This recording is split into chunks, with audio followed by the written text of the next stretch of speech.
Praise lord. Good morning. ప్రార్థన చేసుకున్నారా? ఈరోజు మీకోసం చిన్న ప్రార్థన చేయాలని ఆశపడుతున్నాను. ఈ చిన్ని ప్రార్థనలో ఏకీభవించండి.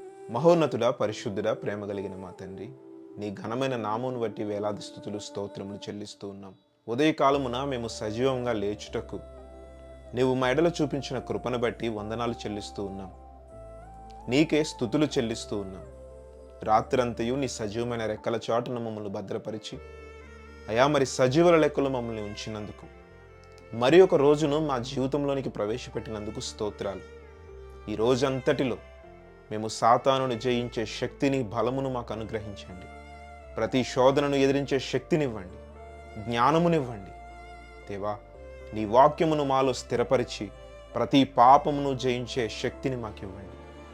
ఈరోజు ఎవరెవరైతే బిడ్డలు ఎగ్జామ్స్ రాస్తున్నారో, ఎవరెవరైతే ఉద్యోగ ప్రయత్నాలు చేస్తున్నారో, ఎవరెవరైతే ప్రయాణాలు చేస్తున్నారో, అయా వారందరినీ మీరు జ్ఞాపకం చేసుకుని నీ యొక్క క్షేమము, భద్రత, అయా జ్ఞానమును అందించమని అడుగుతూ ఉన్నాం.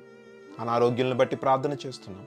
విశ్వాస సహిత ప్రార్థన ఆరోగ్యాన్ని స్వస్థపరచునన్నారు. అయా విశ్వాసముతో ప్రార్థిస్తూ ఉండగా గొప్ప స్వస్థత కార్యం అక్కడ జరిగించమని అడుగుతూ ఉన్నాం. అయా ఉద్యోగములు చేయువారిని, వ్యాపారములు చేయువారిని, నేల పంటలను సాగిస్తున్న వారిని, తమ చేతుల కష్టార్జితం మీద బ్రతుకుతున్న వారిని, అయా క్యాబ్స్ నడుపుకుంటూ, ఆటోస్ నడుపుకుంటూ, అయా ఇంకా తమకొచ్చిన అయా జీవన విధానాన్ని సాగిస్తున్న ప్రతి ఒక్కరిని మీరు జ్ఞాపకము చేసుకుని వారి చేతుల కష్టార్జితమును దీవించి నూరంతల ఫలము దయచేయమని అడుగుతూ ఉన్నాం.